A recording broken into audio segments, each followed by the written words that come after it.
밤낮으로 열심히 사는데 내 인생은 그대로 고정되어 있는 느낌. 혹시 여러분들도 그렇지 않나요?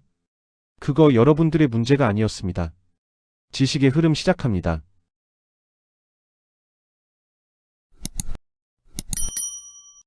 지금은 열심히 살아도 제자리일 수밖에 없는 구조입니다. 여러분, 이제는 이렇게 살아야 합니다. 더 열심히 살겠다는 기준이 아니라 이 구조 안에서 무너지지 않는 기준으로 가는 거예요. 요즘 많은 사람들이 비슷한 감정을 느끼고 있습니다. 분명히 열심히 살고 있는데 왜 삶은 계속 제자리인 것 같을까요?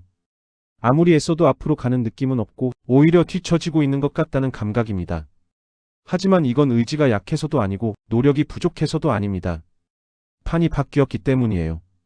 우리는 여전히 예전 방식으로 자기 자신을 평가하고 있지만 세상은 이미 다른 기준으로 움직이고 있습니다. 오늘 이 영상에서는 왜 이렇게 됐는지를 먼저 설명하고 이제 어떤 기준으로 살아야 하는지를 차분히 정리해 보도록 하겠습니다. 파트 1.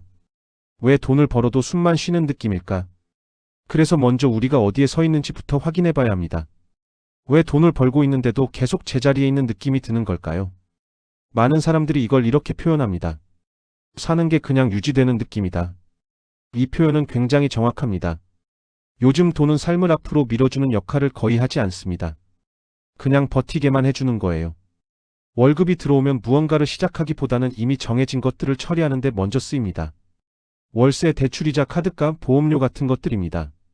그래서 요즘 월급은 내 돈이라고 하기보다는 잠깐 들렀다가 사라지는 돈처럼 느껴집니다. 문제는 여기서 시작됩니다. 이 구조 안에서 사람들이 자기 자신을 평가하기 시작한다는 점입니다. 내가 관리를 못하나?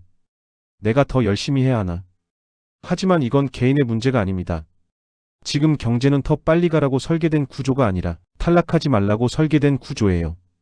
이걸 모른 채 살면 사람은 계속 자기 자신을 탓하게 됩니다. 파트 2. 왜 이걸 전부 개인 선택의 문제로 만들었을까요? 이 구조에서 사람이 가장 먼저 헷갈리게 되는 지점이 바로 여기입니다. 왜 모든 게 본인 선택처럼 이야기되기 시작했을까요? 이건 자연스럽게 생긴 결과가 아닙니다. 선택된 구조입니다. 이걸 가장 잘 보여주는 예시가 하나 있습니다. 집 이야기입니다. 예전에는 집이 일정한 과정을 거친 뒤에 얻게 되는 결과에 가까웠습니다.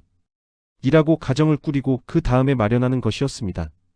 그런데 집값이 오르고 나니 어느 순간부터 질문이 바뀌었습니다. 왜 그때 안 샀어요? 그건 본인 선택이잖아요. 하지만 냉정하게 보면 그때 사람들에게 주어진 선택지는 많지 않았습니다.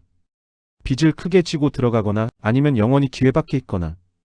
이건 선택의 자유가 아니라 선택의 책임만 개인에게 넘겨진 상태였어요.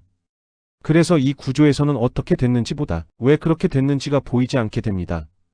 파트 3. 왜 사회는 책임을 개인에게 넘기게 됐을까? 그래서 이제 이 질문을 피할 수 없게 됩니다. 왜 예전에는 사회가 같이 책임지던 것들이 지금은 전부 개인의 몫이 되어버린 걸까요? 이 구조는 누군가가 틀려서 생긴 게 아닙니다. 이전 방식을 더는 유지할 수 없어서 선택된 구조입니다. 예전 시스템에는 분명한 전제가 있었습니다. 평생 직장, 인구 증가, 지속적인 경제 성장이란 전제가 유지되면서 고용도 주거도 노후도 사회가 어느 정도는 같이 책임질 수 있었습니다. 하지만 이 전제는 하나씩 무너졌습니다.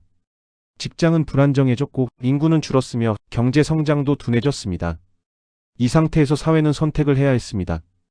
그래도 같이 책임질 것인가 아니면 선택을 개인에게 넘길 것인가. 그리고 대한민국은 두 번째를 택했습니다. 개인이 감당하는 구조예요.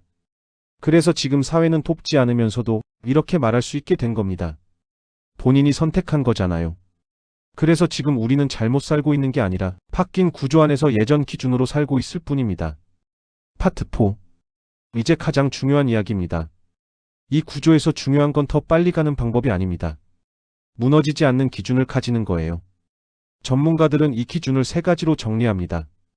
첫 번째 기준은 속도가 아니라 지속 가능성입니다. 쉽게 말하면 이 생활을 1년, 3년, 5년 계속할 수 있느냐입니다.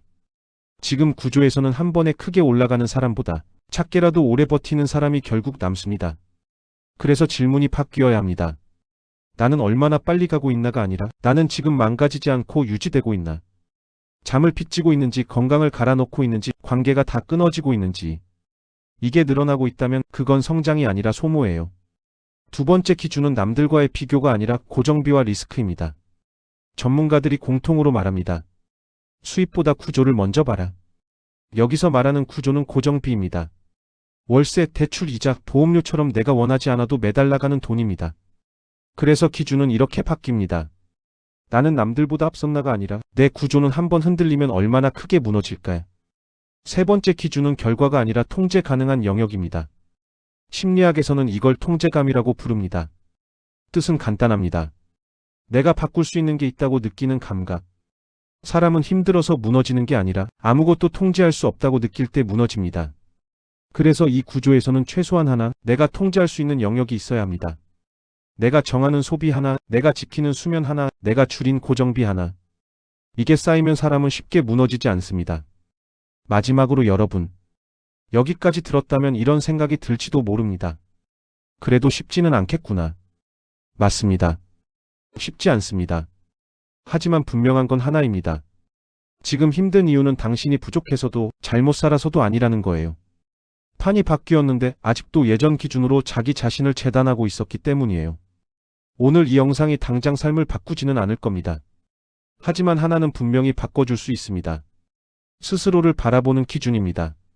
그 기준이 바뀌면 삶이 갑자기 좋아지진 않아도 적어도 스스로를 미워하지는 않게 됩니다. 그리고 그게 이 구조 안에서 아주 중요한 시작입니다.